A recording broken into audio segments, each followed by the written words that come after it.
sont moins humoristiques que celles. Je croyais que quand vous applaudissiez, c'était pour un bis. Voilà, Monsieur l'abbé, Père Auguste, Madame la Monde, Mesdames et Messieurs les membres de la confrérie des accompagnateurs, Mesdames, Messieurs, chers amis, lorsque nous avons reçu au collège communal l'invitation de l'abbé Philippe pour assister à cette cérémonie et à prendre la parole pour remercier le monde du travail qu'elle a accompli, la désignation était toute naturelle. En effet, à divers titres, j'ai eu le plaisir et l'honneur de partager de nombreuses activités et de nombreux moments avec l'aîné. J'ai rêvé, nos premières rencontres datent du début de 1999, lorsque le père Joseph, après le décès de M. Guy Bernard, a demandé de lui succéder comme membre de la confrérie Saint-Roland. C'était une désignation osée pour l'époque. Pensez donc, une dame à la tête de la confrérie. Sûrement un événement historique pour notre communauté et sûrement une tâche lourde à porter. En effet, tu arrivais en plein préparatif des festivités du 400e anniversaire de la chasse de Saint-Roland. Un groupe de personnes motivées, passionnées, lançait des tas de projets d'activités pour fêter dignement cet anniversaire. Projets, reconnaissons-le, parfois un peu fous et risqués. Tu as très vite compris l'intérêt de ceux-ci, que ceux-ci pouvaient avoir comme répercussions, des répercussions positives, sur la vie de nos villages et aussi sur une certaine relance du culte à notre saint local. Le rassemblement, la fraternité, la complémentarité étaient nos leitmotifs, mais surtout le tien. Tu t'es dépensé sans compter pour soutenir ces idées et pour les faire réussir. Sous les conseils avisés de ton mari Nestor, qui t'a toujours épaulé et conseillé, nous avons créé ensemble la SBL 400e.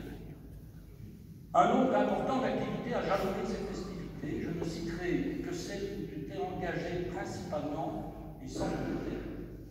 Une messe pontificale au parc Saint-Adrien avec le rassemblement des 5 chasses d'hiver, un symposium sur les chasses avec la publication des actes, l'organisation d'un tour en 10 jours où la chasse a pu rester 24 heures dans chaque village, une première exceptionnelle, le pèlerinage du 11 mai 1999, l'édition de ton livre Entre folklore et dévotion, de nombreuses conférences, leçons et lumières sur les chemins de Roland, réalisés derrière la maison communale, et en ce qui te concerne surtout, sa gestion d'ateliers de couture et de la restauration des bénévoles. Le succès a été au rendez-vous et la population en redemandait. Alors pourquoi ne pas remettre le couvert en 2003 pour le 11e centenaire de la reconnaissance de la sainteté de Roland? Bien évidemment, tu étais toujours partante, motivant et encourageant les vaillants bénévoles. De nouvelles activités sont réalisées, impliquant particulièrement une messe pontificale au collège Saint-Augustin le 11 mai, des conférences, une exposition historique de Saint-Roland, un tour symbolique en 5 week-ends dans nos villages, la publication d'un nouveau livre, Roland de Gerpine, une grande sainte, mais aussi leçons lumière au pays des Rolandiens au château d'Accord. Les années qui suivent sont un peu plus calmes. Malgré tout, tu organises toujours des conférences sur des thèmes se rapportant à tout ce qui touche au culte de Saint-Roland. Ton implication pendant ces 7 années fait grandir ta popularité et ton respect au sein de nos villages. Tu finis d'ailleurs par obtenir un titre évocateur. En effet, notre ami Michel Robert, dans la revue de 2006, représente ton personnage de façon amicale et amusante. Il te fait porter une tiare et tu deviens la papesse. Mais plus sérieusement, des réflexions importantes se font jour et nous nous penchons sur les dégradations de notre célèbre chasse. Nous voilà embarqués dans sa restauration dont tu as assumé les contacts privilégiés avec l'Institut royal du patrimoine artistique. Une fois restauré, il fallait y mettre le coffret reliquaire qui fut exposé un an dans l'expositorium. Alors, pourquoi ne pas profiter de cette occasion unique pour ouvrir et analyser ce précieux et énigmatique coffret? Tu Tu as défendu pédagogiquement cette idée, convaincu les autorités ecclésiastiques. Une équipe scientifique et religieuse a été formée et le grand jour est arrivé. C'était le 6 mai 2007. Une journée mémorable et historique pour ceux qui l'ont vécu. De l'engouement, du respect, de l'écoute, de l'émotion, de la spiritualité, de la fraternité. Une organisation encore une fois remarquable, dont tu as été le principal moteur.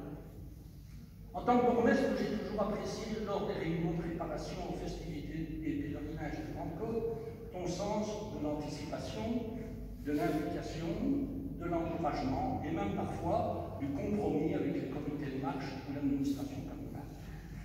Ton intérêt pour notre histoire locale est aussi un élément qu'on ne peut pas passer sous silence et qui prouve ton attachement à notre commune. En cette période difficile et chaotique où l'information internationale nous accapare à tout moment, il est important de se ressourcer et mieux connaître notre passé et nos traditions.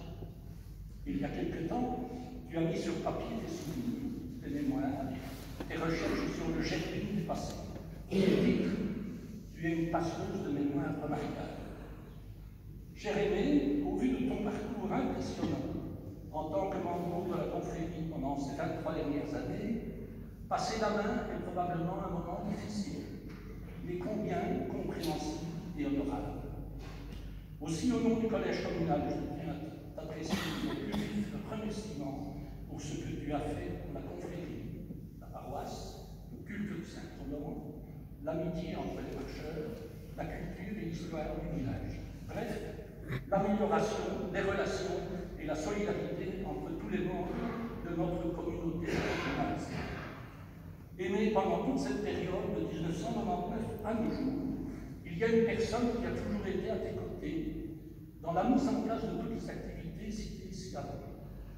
C'est un compagnon fidèle qui lui aussi se donnait sans compter. Il a été choisi par l'abbé Philippe pour te succéder comme membre. Tu lui laisses un chemin bien tracé qu'il s'efforcera certainement de poursuivre. Cher Aimé, je te souhaite une retraite paisible. Nous aurons certainement encore l'occasion d'échanger de bons souvenirs. Cher Charles, puisque c'est de toi qu'il s'agit, je te souhaite la bienvenue dans cette respectueuse fonction et je te fixe déjà rendez-vous pour la préparation des futurs pèlerinages.